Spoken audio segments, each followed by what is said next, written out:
j'ai sondé plusieurs joueurs actuels et anciens Et du Canadien qui, à travers l'expérience qu'ils ont vécue à Montréal, qui ont essayé qui ont mis un petit peu de l'eau au moulin pour dire essayer de trouver une définition de ce qu'est un joueur qui peut réussir à Montréal.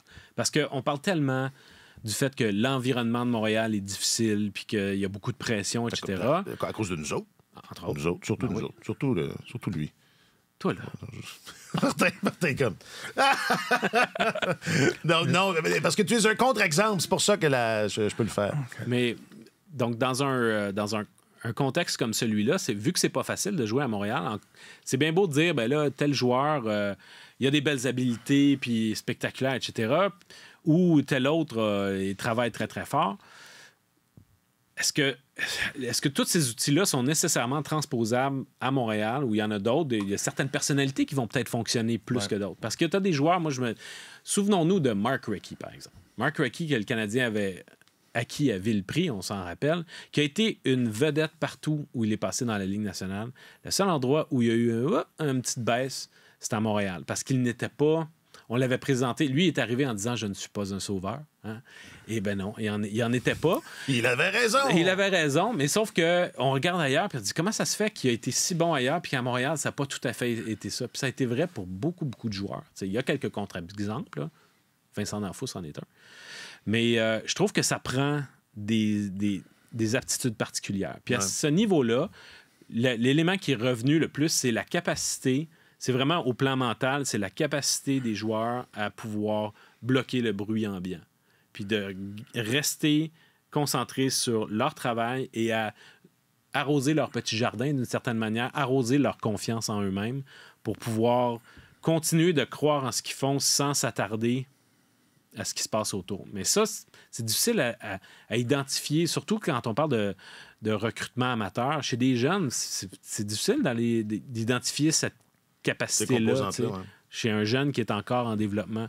Mais quand tu arrives au niveau du recrutement professionnel, tu te dis, OK, quel joueur dans une autre équipe on pourrait aller chercher? Peut-être que ça, c'est une facette qui vaut la peine d'être explorée. Mais j'ai trouvé ça intéressant de me pencher sur ce dossier-là parce que les réponses des joueurs allaient dans tous les sens. T'sais.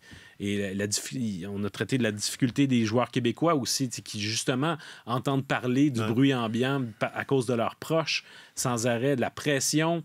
T'sais, on valorise les joueurs qui sont travaillants, mais les attentes envers les joueurs de talent deviennent tellement disproportionnées que ça étouffe le talent. Alors, on valorise le travail, mais les habiletés naturelles font rêver les gens à un point où les attentes deviennent démesurées. Alors, c'est toujours ajuster les attentes. Et c'est un... En tout cas, je trouvais tout le monde à qui tu as parlé était d'accord pour dire que oui, c'est un environnement particulier. Oui. Oui, c'est ça. Oui.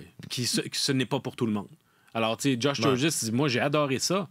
J'ai adoré jouer à Montréal, mais les gens ont vite compris en me regardant jouer que j'allais pas mettre beaucoup de points au tableau, puis que j'allais me sacrifier pour la cause de l'équipe. Puis les gens connaissent assez le hockey, ils allaient reconnaître ma contribution. Mais quand je regarde le traitement qui était réservé aux marqueurs, eux autres, ils passaient dans le tordeur. Puis il dit, je les plains, puis après ça, je les comprenais, ceux qui se disaient, pourquoi je re-signerais ici? Il y a beaucoup de choses. Il y a beaucoup de choses dans ce que Marc-Antoine a dit, mais pour ce qui est des joueurs québécois, je pense qu'on a eu au cours des dernières années, je pense que c'est un mythe qui a été un peu défait, là, que c'est plus dur ou que c'est nettement plus difficile pour les Québécois. Philippe Danault a rayonné chez le Canadien. Il arrivait d'une autre organisation. Regardez ce qui est en train d'arriver avec Samuel Montembeault. Une éclosion. Joshua Roy n'a pas l'air d'un chevreuil sur l'autoroute quand il joue. Là. Il joue très bien. C'est un jeune joueur dans le marché montréalais. David Savard est arrivé d'ailleurs aussi. Il a pris sa place. Matheson. Et Matheson, joue peut-être le meilleur hockey de sa carrière aussi. Ouais. Donc, c'est pas du tout négatif. Alors que quand, au combine de la Ligue nationale, les espoirs québécois s'en font parler de ça beaucoup par les gens du Canadien lorsqu'ils se font rencontrer par les recruteurs du Canadien. Ouais, mais t'es Québécois à Montréal, est-ce que ça va être plus difficile? Est-ce que tu vas être capable de résister à ça? Alors, c'est peut-être un obstacle qu'on a réussi à surmonter ou je pense pas que le public soit moins exigeant qu'auparavant, mais à date, je trouve que les Québécois regardent dans cet environnement-là. Puis les jeunes Américains qui débarquent ici, ils ont l'air à aimer ça, de se retrouver dans un milieu où le hockey est vraiment à l'avant-plan. Là, mais cela dit, c'est vrai. Et les Yankees de New York ont un peu la même devise. La question, c'est pas est-ce que tu peux jouer dans les majeurs, c'est est-ce que tu peux jouer à New York, est-ce que tu peux porter les pinstripes. Ouais. C'est positif. Il y a vraiment, si tu es capable de faire ça, if you can make it there, you can make it anywhere. Mais c'est pas vu comme un obstacle, c'est vu comme une quête d'excellence. Non? Enfin, quand je dis c'est positif, c'est dans ce sens-là. Ben moi, je trouve que dans un contexte où le Canadien est en reconstruction puis est dans une démarche pour pouvoir bâtir une bonne équipe, c'est important qu'ils se posent ce genre de questions-là puis qu'ils se disent, OK, c'est qui exactement, là? Qui fonctionnerait dans ce qu'on essaye de bâtir? Parce que c'est une chose de dire qui fonctionnerait dans notre style de jeu. C'est déjà une composante que toutes les équipes se posent.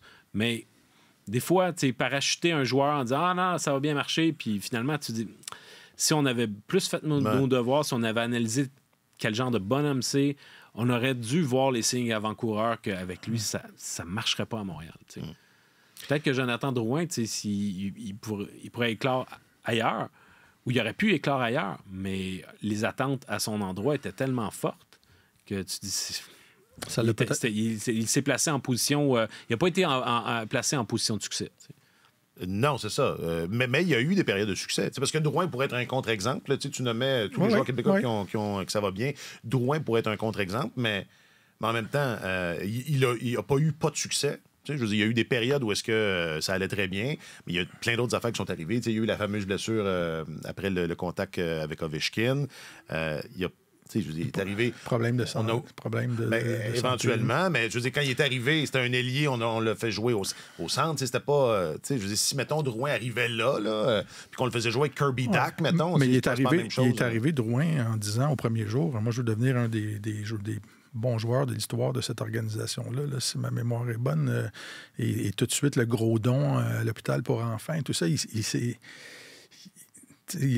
est allé fort. Oui, c'est ça. Ouais. Il s'est placé en position, difficile en partant. Là. Ouais. Est-ce que ils t'ont fait de la peine? Parce que les joueurs disaient c'est de la faute des journalistes. C'est la faute des journalistes. Non, mais ils t'ont dit ça dans ta face. Oh oui, il y en a qui me l'ont dit dans ma face. C'était frontal. Oh oui. Ben écoute, à un moment donné, c'est correct. Il faut être capable d'en prendre. Puis je sais que même je peux pas. Moi, j'ai pas de misère à dormir le soir parce que je me dis quand les joueurs disent vous les journalistes, il y en a qui font pas tellement la différence entre celui qui est dans le vestiaire à tous les jours, celui qui anime une émission de ligne ouverte. On sait c'est qui. Ou de un autre là. En tout cas, ou lui qui est pas capable d'attacher ses patins, mais qui explique comment bloquer une rondelle, la TV, je l'ai vu. C'est ça, ils font pas de différence, effectivement. Mais ça, on en a déjà parlé. Alors, dans le fond, c'est juste de dire, si moi, je fais un travail de manière intègre avec laquelle je suis à l'aise, je peux pas répondre au nom de ce que les autres font. Fait que, non, mais je dis ça parce que, mis à part, c'est ça, quelques fantaisistes là, qui écrivent pas et qui sont pas dans le vestiaire du Canadien, ça, Martin, on en a déjà parlé. C'est pas... à part en hausse, en baisse, là, dans la presse, il n'y a pas...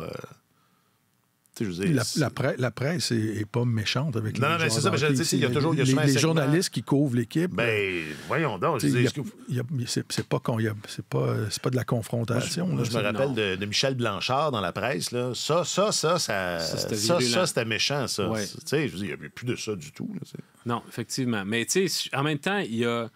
C'est juste je pense que tout le monde fait un peu son éducation. Les médias qui couvrent le Canadien voient les choses autrement, les fans voient les choses autrement, mais dans un contexte où une équipe reconstruite, tu peux pas non plus avoir une exigence de « Ouais, mais là, ils ont perdu, fait que tu tapes sur le même clou soir après soir. » Regardons avec un pas de recul, là, qu'est-ce qu'on essaie de faire, t'sais? Puis jugeons les choses à partir de la démarche, puis de la progression de la démarche, mais pas à chaque jour de dire « Mais là, on est rendu où? Puis réclamer des résultats aujourd'hui sur quelque chose qui Qui est impossible à atteindre. Qui est impossible. Ben oui. On le sait, là, qu'ils sont pas bons en ce moment. Ça sert à rien de s'énerver. Ah, c'est épouvantable, ils sont pas bons. On le sait. Mais c'est pas ça qu'on attend non plus, là. C'est comme l'entraîneur d'une équipe perdante qui entrerait dans le vestiaire à tous les jours en donnant des coups de pied dans les poubelles puis en brisant des bâtons. C'est comme... Mais non, mais ça n'a aucune... Les gens qui couvriraient l'équipe comme ça n'auraient aucune crédibilité. Là, ça ne durerait pas longtemps. Voilà. Non. Disons ça comme ça.